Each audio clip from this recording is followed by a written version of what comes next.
Hi, VencoreWeather.com meteorologist Paul Dorian here on Tuesday, January 3rd. A soaking rain event here in the Mid-Atlantic region.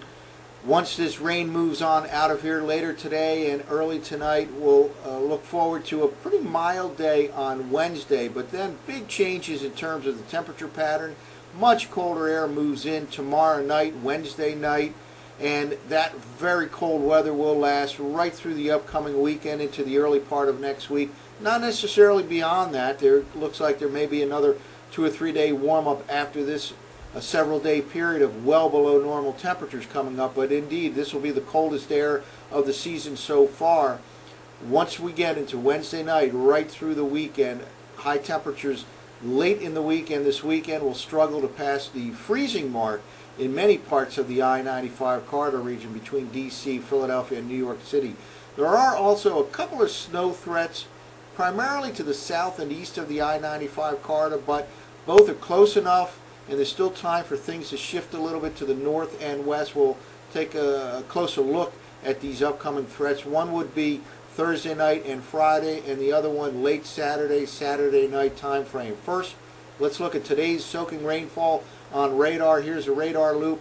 Still a widespread area of rain headed through northern Virginia, northern Maryland, even a little band here of some heavier precipitation moving close to the Mason-Dixon line. That'll move into southeastern Pennsylvania and south central Pennsylvania over the next couple of hours. Basically an ugly day with periods of rain the next several hours. Some of it could be heavy at times, temperatures holding in the 40s. This will tend to wind down in the overnight hours, and again, Wednesday itself looks like a relatively mild day in the I-95 corridor, some areas reaching the 50-degree mark, but then much colder air moves in for tomorrow night. Well, let's walk through some 850 millibar temperature anomaly maps from the very latest GFS model for the next several days.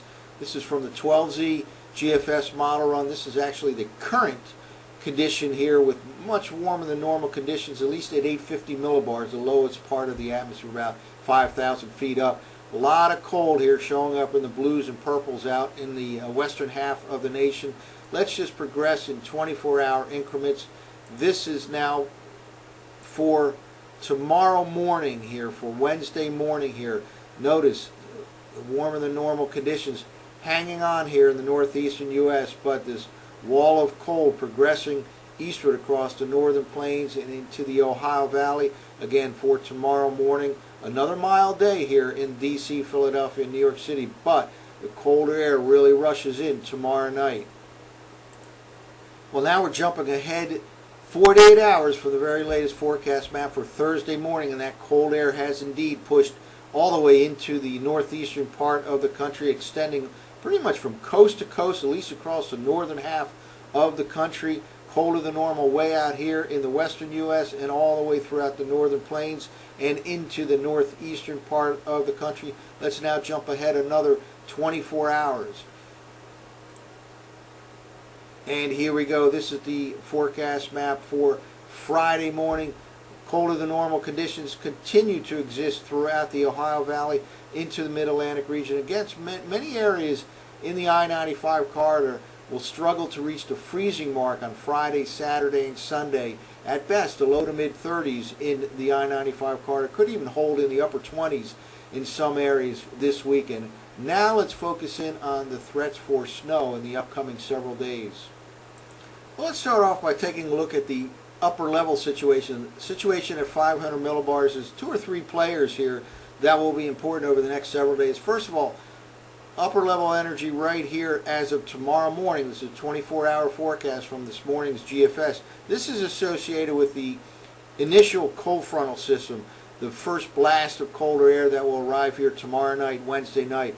Upstream, there's a wave here in the northern plains, northwestern part of the country by tomorrow morning, and then just off the northwestern coastline out in this region right here, there's another wave. This first wave will play a role in developing a low pressure area along the southeastern coastline by late Thursday night into Friday, and then finally this system right here just by tomorrow morning pushing in off the northwest coastline of the U.S. will play a role in developing a system along the southeast U.S. coastline over the weekend. Well, now we're jumping ahead to Thursday morning, and the two waves of interest right here in the upper part of the atmosphere. Here's wave number 1 and here's wave number 2. This wave tends to drop to the south and east, has a little bit more potential than the first wave. In other words, this could develop into a stronger system. But again, this is the Thursday night, Friday possibility, and this is the possibility for late Saturday night. Well, here we go, the forecast map for Friday morning. By the way, all these maps from tropicaltidbits.com.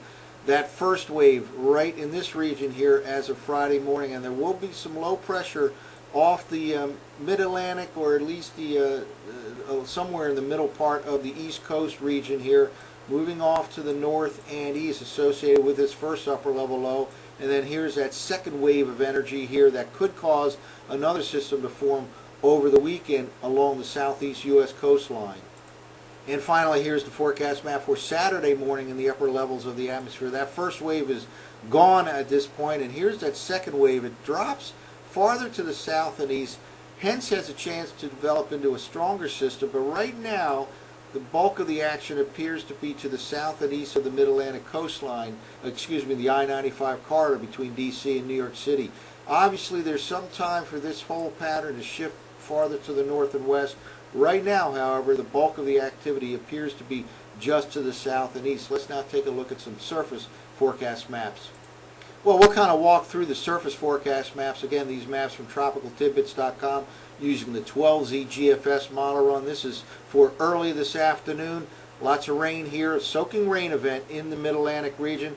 Let's now just keep moving forward. This is early tonight. The rain just about ending down across D.C., still occurring across the Mason-Dixon line and points to the north. Then by tomorrow morning here, we start to see signs of a strong cold front here pressing eastward across the Ohio Valley. Let's jump ahead. Now this is tomorrow afternoon. The colder air starting to move in to the upper levels of the atmosphere. And here we go. We'll just keep pushing forward here. Now here's that first wave starting to form here by Friday morning.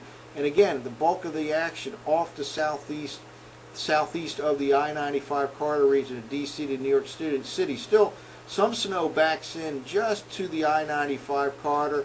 And let's keep pushing forward now. And here is the forecast map for Saturday night, suppressed way down to the south and east by the latest run of the GFS model. Main activity stays near the southeast U.S. coastline. Again, there's still time for this whole thing to shift to the north and west, but right now we're on the pretty much on the outskirts of the first wave, late Thursday night into Friday morning, and then a second wave possible over the weekend. So stay tuned to VencoreWeather.com for updates